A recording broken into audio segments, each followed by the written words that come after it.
módulo 1, Introducción, normas, estándares, trabajo colaborativo e interoperabilidad, se estructura con los temas que se ven en la figura 1.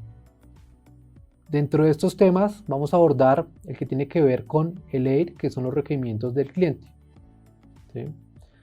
El EIR forma parte de los documentos y requisitos del cliente y no es más que la parte específica en la que como clientes describimos nuestras condiciones como respecto al uso de la metodología de BIM se debe abordar el proyecto.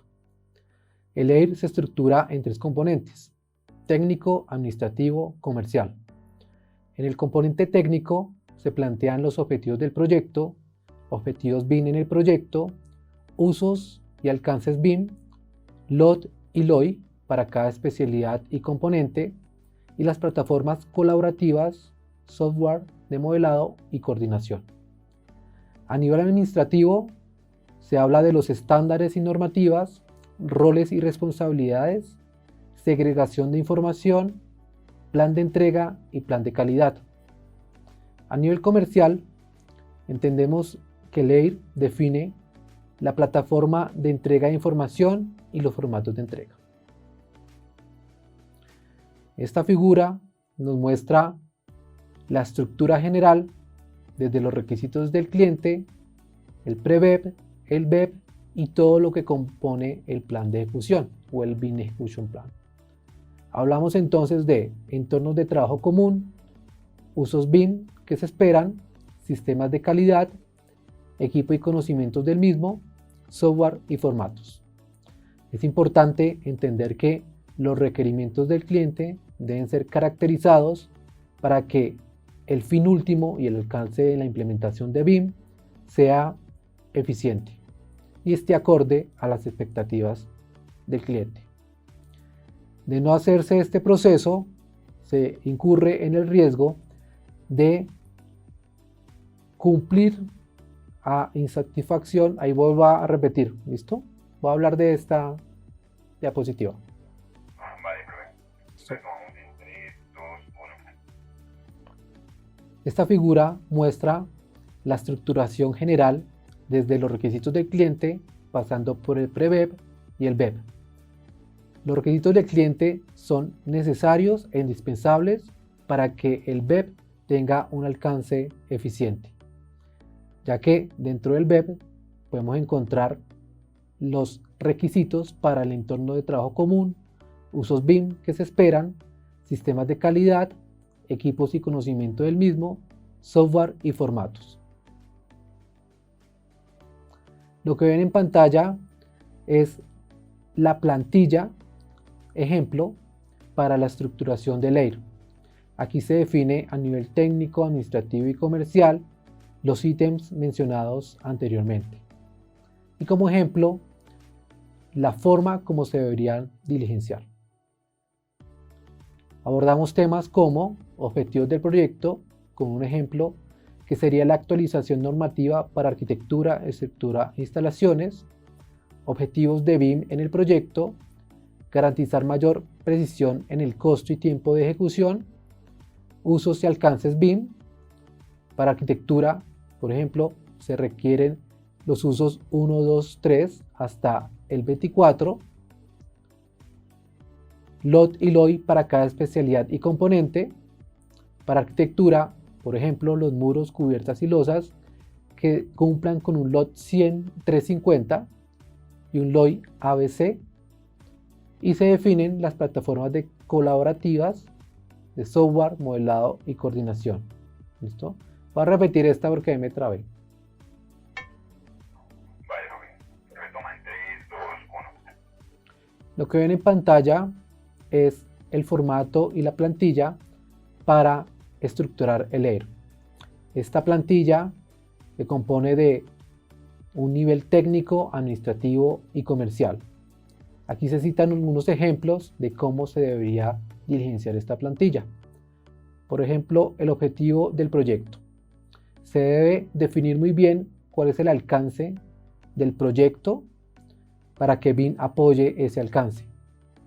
El ejemplo de esto es la actualización normativa para que arquitectura, estructura e instalaciones implementen BIM de forma eficiente. Objetivos de BIM en el proyecto: garantizar mayor precisión en los costos y tiempos de ejecución. Usos y alcances BIM: por ejemplo, para arquitectura se requieren los usos 1, 2, 3 hasta el 24, LOT y LOI para cada especialidad y componente, entendiendo que no todo el proyecto lleva el mismo nivel de detalle. Para este caso y como ejemplo, se establece 350 para los muros, cubiertas y losas, y un LOI ABC. Se definen las plataformas colaborativas, software de modelado y coordinación, como por ejemplo Brixis para el trabajo colaborativo, y para modelado Revit, arquitectura, estructura y MEP. Y por último, un software de coordinación como Navisworks Manage. A nivel administrativo, se definen entonces los estándares y normativas. Para este ejemplo, la ISO 19650 y como referencia, Plan BIM. Roles y responsabilidades, como por ejemplo, modelador BIM, coordinador BIM, diseñador BIM. Segregación de información por niveles, zonas o módulos. Plan de entregas semanales acorde a hitos. Plan de calidad, revisión semanal entre especialistas. Y por último, el nivel comercial, que tiene que ver con las plataformas de entrega de la información. Por ejemplo, el entorno común de datos, que es el CD y SharePoint, y formatos de entrega IFC RBT. Los usos BIM apoyan los requerimientos del cliente. Es importante, previo a la construcción del plan de ejecución BIM, identificar con el cliente qué se quiere en cuanto a usos BIM. Aquí vemos un ejemplo en donde para los 25 usos BIM no todos son aplicables al proyecto. Principalmente se van a aplicar levantamiento de condiciones existentes, que es el uso BIM 1, para arquitectura, estructura e instalaciones. En la misma dirección, estimación de cantidades y costos, análisis de cumplimiento de programa espacial, no cumple, es decir, que no se contempla para esta implementación, pero, por ejemplo, en el uso BIM 6, diseño de especialidades, sí se contempla para arquitectura, estructura y las instalaciones. Si nos vamos al uso 15, coordinación 3D, aquí estamos garantizando que se haga una coordinación con todas las especialidades. Esto define el alcance en costos y el alcance para la implementación. Por lo tanto, los usos BIM son importantes caracterizarlos, identificarlos y llegar a común acuerdo con el cliente. En la misma dirección, el LOI es importante definirlo previo a la construcción del BEP. Aquí citamos una serie de descripciones para LOI según la identificación por letra, ¿sí? En donde, por ejemplo, para la letra A tenemos un LOI que se asocia a la información general del proyecto, es decir, información básica de identificación del proyecto como tipo de edificio o infraestructura, nombre del proyecto, dirección o los requerimientos especiales, entre otros. Esto se debe analizar en detalle con el cliente para identificar qué LOI va a llevar cierto componente, ¿sí? Por ejemplo, arquitectura podría llevar un LOI ABC, pero estructura podría llevar un LOI F, un LOI G, ¿sí? o un LOI K, que tiene que ver con cumplimiento normativo. Esto es importante caracterizarlo, como también es importante caracterizar el LOT, ¿sí? Y hablando del LOT, pues es, bueno, retomo acá y vuelvo a grabar. ¿Listo? Listo, retoma en 3, 2, 1. Así como es importante caracterizar el LOI, el LOT también define los alcances dentro del EIR. Este documento entendemos que es el requerimiento del cliente y lo que el cliente espera en la implementación y en el proyecto.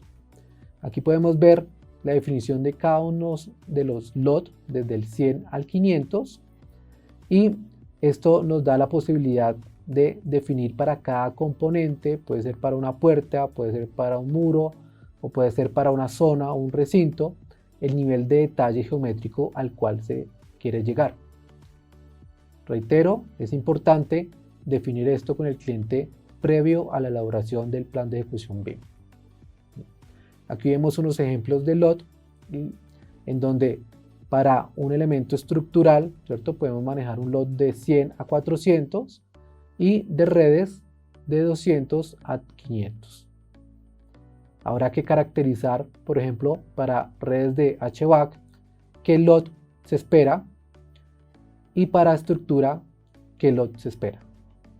Como parte del desarrollo de este diplomado y del módulo 1, ustedes deberán estructurar la plantilla de LEIR, es decir, caracterizar los requisitos del cliente para la implementación BIM. Estos requisitos serán llevados al plan de ejecución BIM, en donde se estructurará todo el contenido y el plan de acción para poder llevar la implementación a un buen término. Como les comentaba en videos anteriores, el LEIR se compone de lo técnico, administrativo y comercial. Este archivo ustedes lo podrán descargar del Moodle y lo podrán diligenciar tomando como referencia lo que encontramos en la segunda pestaña. ¿Sí?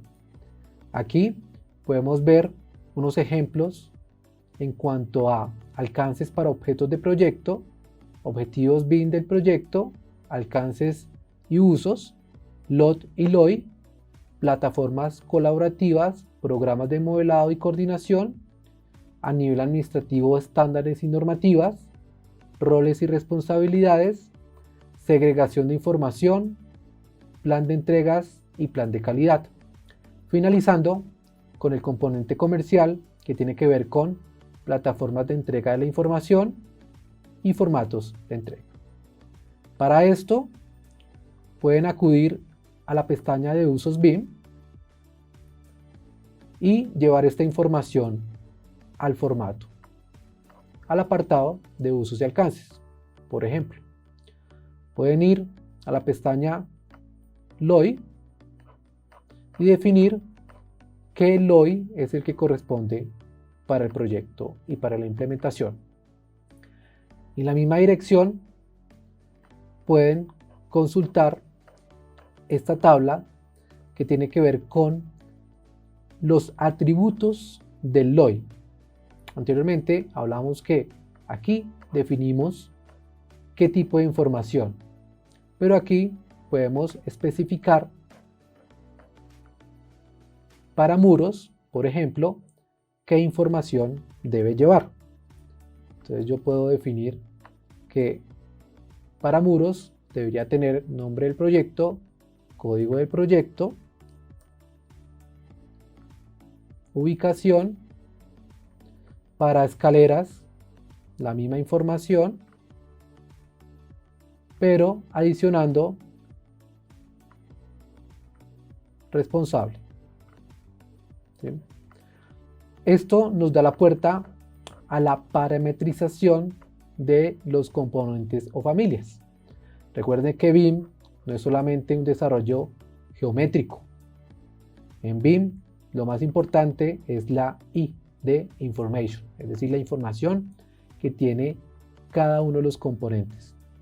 Esta matriz nos permite definir para cada una de las especialidades qué información debe contener. Y esto es parte de los requerimientos del cliente. Y a su vez hace parte de las matrices que se consolidan en el plan de ejecución BIM o en el BEP.